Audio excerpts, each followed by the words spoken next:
What is going on, my stock market bulls and bears? I'm your host, Terry, and welcome to my channel, baby. Buy the dip.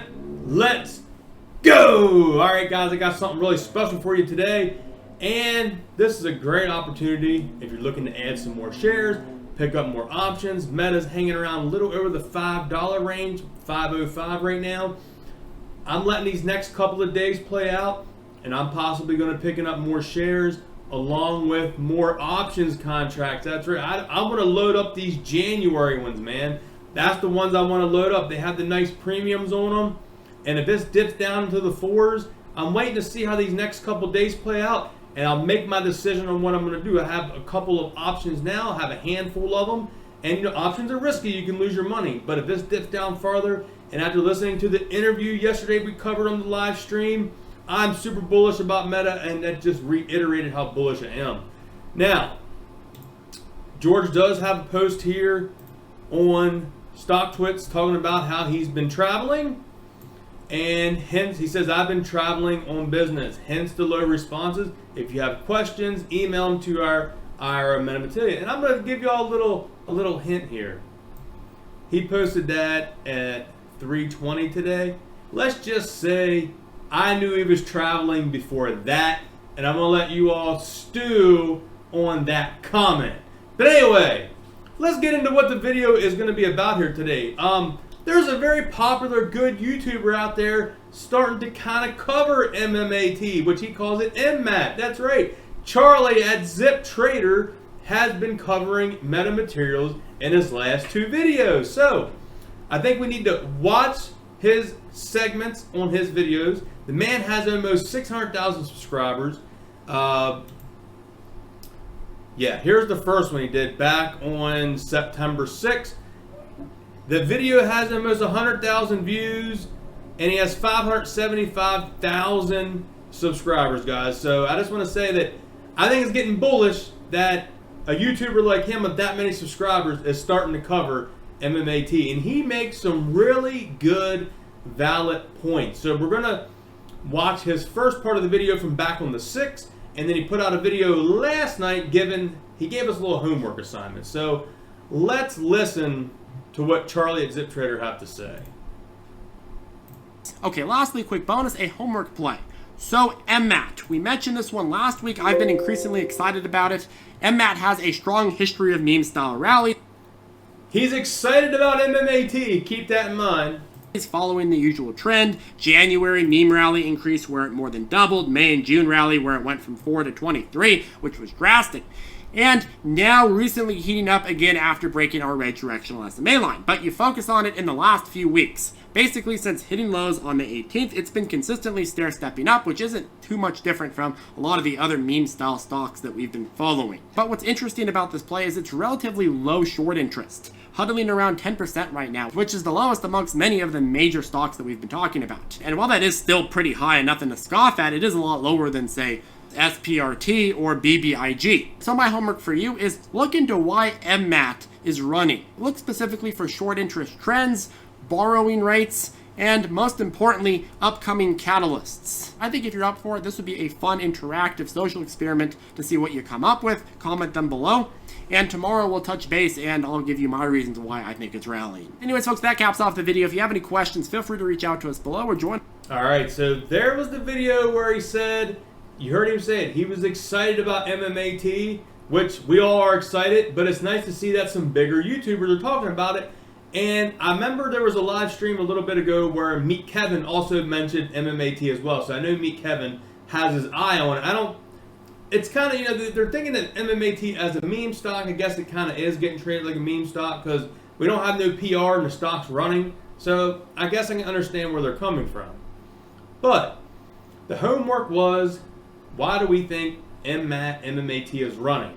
So let's go watch what Charlie has to say, which we already know kind of what he's going to say if you've been in this stock as long as we have been since the TRCH merger over to Mmat. So let's go take a look at what he has to say in response to about the homework assignment. He doesn't trade on the fundamentals of the company.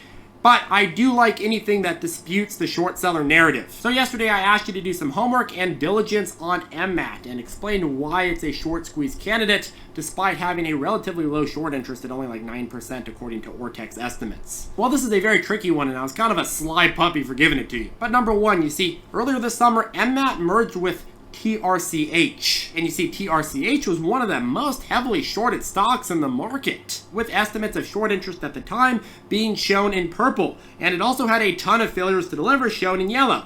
But the structure of the merger led to a lot of interesting data clashes. But essentially, bigger picture, the idea is that the short interest on Mmat can be extremely misleading because the way that the data is being reported, it makes you think that there's only like 9 or 10% of the shares sold short. But the thing is that the free float may be a lot smaller than we actually think. Reporting standards haven't really acknowledged the large amount of institutional money that holds positions, as well as the insiders that hold positions, much of which is effectively locked up post-merger. Let me explain for a second. If the total float on... This is getting exciting. Let me just tell you, man, it's nice to hear one of the big guys covering it, which we've already went over this on the channel before, but it's nice to see that a big YouTuber is getting excited about it. I want to say thank you again, Charlie, for bringing some light to MMATs. We've been covering it, man. We like to see people like this put in great due diligence. The video last night, you can see, has over 85,000 views. So in the last 2 days, almost 200,000 people is hearing about MMAT. That's what I'm talking about, guys. From a guy's 575,000 subscribers. Let's listen to what he has to say. Mmat is reported to be, say, 237 million, but only a quarter of that is actively being traded. Well, then that 10% short interest isn't really 10% short interest, because the 10% of the entire pie, if the pie is much smaller, it becomes a much higher percentage. If, say, only a quarter of that is actively traded, that could be a 40% short interest, right? Now, in reality, it's probably not 40%, it's probably closer to 20%. But the point is that based on the public data we have and based on the data that we lack, which is substantial, there's a big gray question as to what the actual short interest is on this. And that ties into the second reason, which is, hey, these shorts on TRCH have to cover eventually, and they have to fulfill their failures to deliver. And it's also true that outside of all of that, as a short squeeze candidate, well, Mmat is also an interesting fundamental play and could perhaps in a couple years be a growth company. But anyways, I hope you liked the homework play. That's my view on it. Let me know. I just gotta say, Charlie, man, that was phenomenal, my man. And then salute. We love your analysis of MMAT, my man. Anyway, got the pen out for Charlie. Charlie always has the pen and going across and doing his great analysis. So you heard it right there. Charlie thinks that, which he knows, which we all know this, but we're just kind of refreshing our memory, and it's nice to hear another YouTuber talk about it, about the failure to deliver and the short interest on TRCH has not been covered, guys. The TRCH failure to deliver have not been covered, and they're going to have to cover here eventually. And we think that's going to possibly be here very soon, or when this land is sold to whoever buys the, the Torchlight Energy land and the oil and the assets and all that. So very interesting stuff. And I liked at the end, he threw in that besides being a meme play, besides being a short interest play stock, the company has a very interesting business that could be considered as a growth company in the next couple of years. So I love to hear that, man, because I don't want us to be labeled as a meme company or a meme stock. I want us to be labeled as a growth company. But here in the short term, like we said, we don't really care if there's a short squeeze. I do cover it a lot because there's a lot of action on it, and I want to keep you guys up to date. But like I said, we will take the squeeze, but it's okay if it doesn't happen because we love what George is doing behind the scenes, and we know George is going to deliver, man. I got this right here because it's true. In George we trust.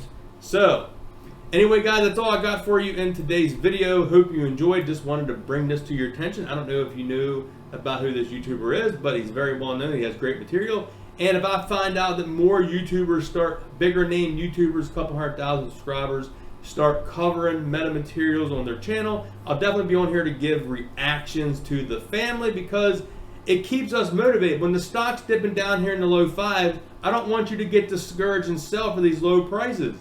It's getting viewed by lots of people here, guys. Like I said, I'm going to be buying the dip on this.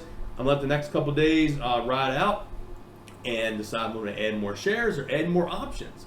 Options, man, I'm just so bullish because if you're buying options, that's more bullish than buying shares because there's a heck of a lot more risk in owning options than shares. You can hold your shares for 3 years if you want, 10 years. Options, you got that certain expiration date, so that's what makes it risky. So, hope you all enjoyed today's video. If you did, smash a thumbs up, check out the links down below, and I'll catch you guys in the next video. Peace.